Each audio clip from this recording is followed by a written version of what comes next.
The first thing I thought of when I saw this dress was a disco ball. And now that you've seen it, you literally can't unsee it. My sincerest apologies. This was definitely one of my favorite outfits from the Met Gala. Stayed on theme, very creative, and still had some simplicity. Trust me, it's not easy maintaining that delicate balance. Plus, come on, a dress made of actual metal rulers. We have to give this girl her flowers. But can we wear this out on a regular day though? Absolutely not. However, can we use this to inspire an outfit that's wearable IRL? Absolutely yes. So you're welcome back to the Catwalk to Sidewalk series, where we take high fashion avant-garde looks and make them wearable in real life. We're about to go down a bit of a rabbit hole, so you're gonna have to keep up. Like I said, I see this dress and I think disco ball. And when I think disco ball, I think of nightclubs, nightlives, and that leads me to the Stargirl aesthetic. Glitz, glam, shimmer, shine. At this point, I'm just mentioning random sparkly words. But since we're on the topic of sparkly things in the fashion world, then sequins are never too far away.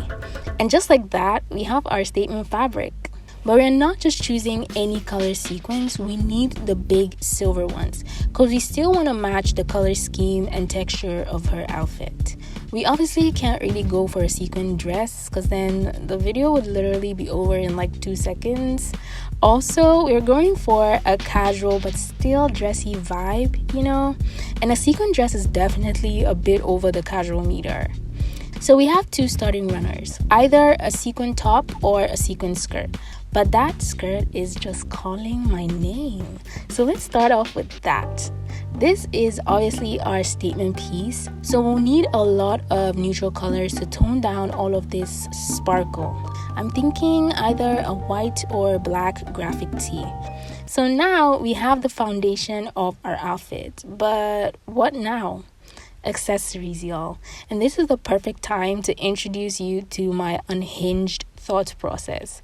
I know Jenna has dark brown hair, but for some reason, the longer I look at the Met Gala photos, the more her hair starts to look kind of red, kind of like a deep burgundy. And at first, I thought it was because her hair is so healthy and shiny that the red carpet was low-key reflecting off of it. And then I realized that the Met Gala doesn't really have a red carpet, and I might just be slowly losing my mind.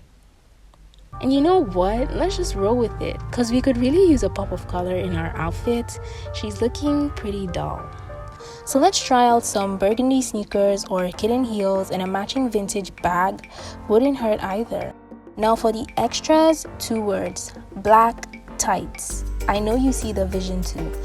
I'm also thinking of throwing in a hair accessory like a headband or maybe a cute hat. For jewelry, I wanted to go with silver to match with the vibe, but then everything just looked like it was in black and white, so I decided to go with gold to make the look more vibrant. But of course, it's always best to wear what works for your skin tone. Now we can finish it off by throwing on some extra accessories here and there, and voila! So yeah, what are your thoughts on the fit? Thank you so much for hanging out with me. And I literally cannot wait for us to catch up some more. So I'll see you again in the next video.